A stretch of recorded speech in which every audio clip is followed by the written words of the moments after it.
majina ni Kuria Mboro. Kuamkia asubuhi ya leo saa 9 hivi tulisikia kelele, mgurumo mkali kubwa. Tulidhani ni kama earthquake. Alafu kidogo kuchungulia nje tukaona ni maji imejaa. Tukaona gari imeenea tu kwa maji. Inaelea kwa maji. So kidogo tukasikia nduru, migurumo mikubwa, ni kama manyumba ilikuwa inaanguka. So hatukuwa na lingine. Bahati nzuri Mungu alitusaidia, nyumba yetu haikubomolewa na maji. So tuligojea mpaka maji ishe. Ndio sasa tukatoka nje tukaweza kusaidia wale walikuwa wanahitaji msaada. Na ilikuwa jambo mbaya sana kutokea.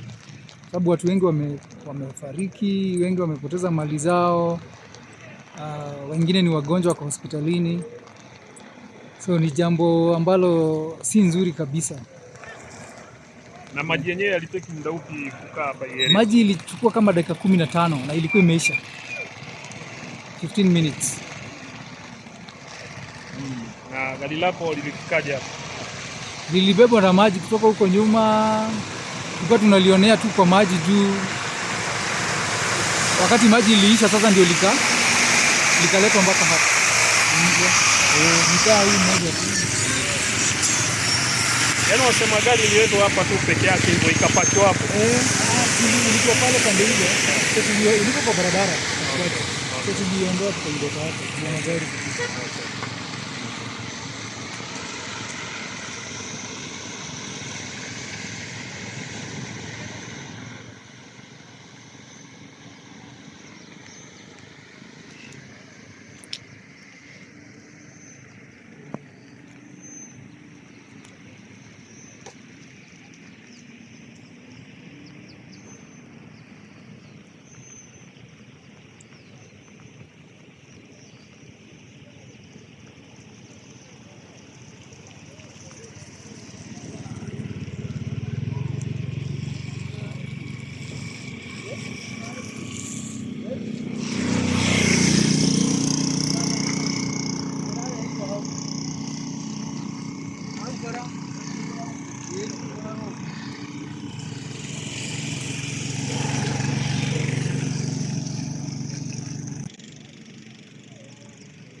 Now they are towing the car back to the homestead.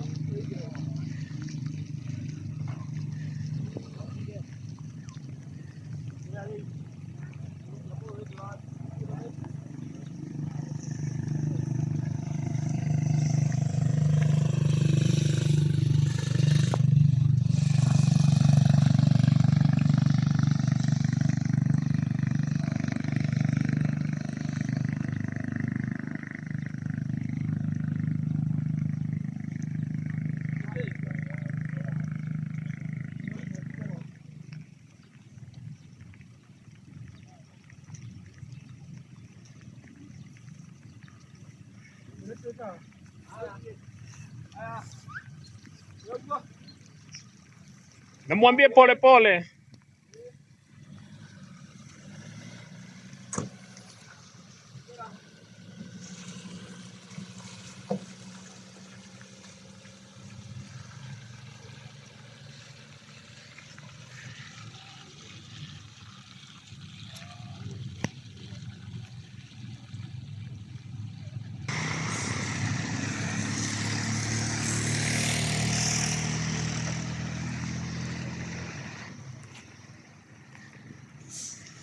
These are some of the debris that were brought here from various areas. And as people say, that there could be some people who are trapped here, some bodies that is. Now it will be known days after, because some people are still missing.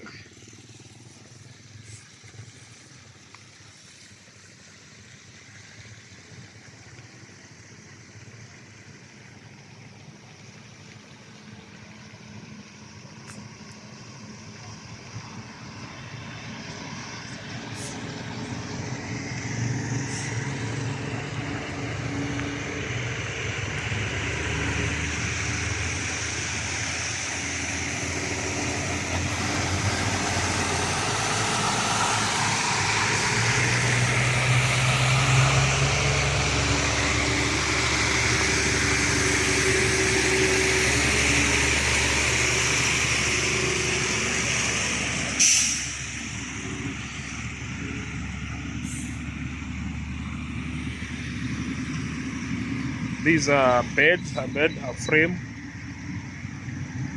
that probably was washed from one of the houses here.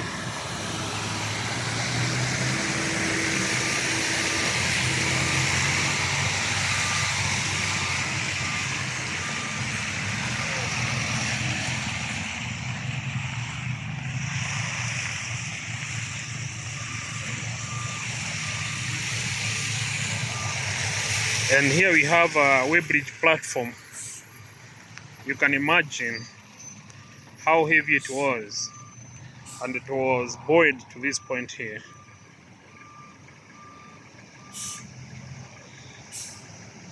There was a weighbridge on the other side of the road, and this is a weighbridge platform.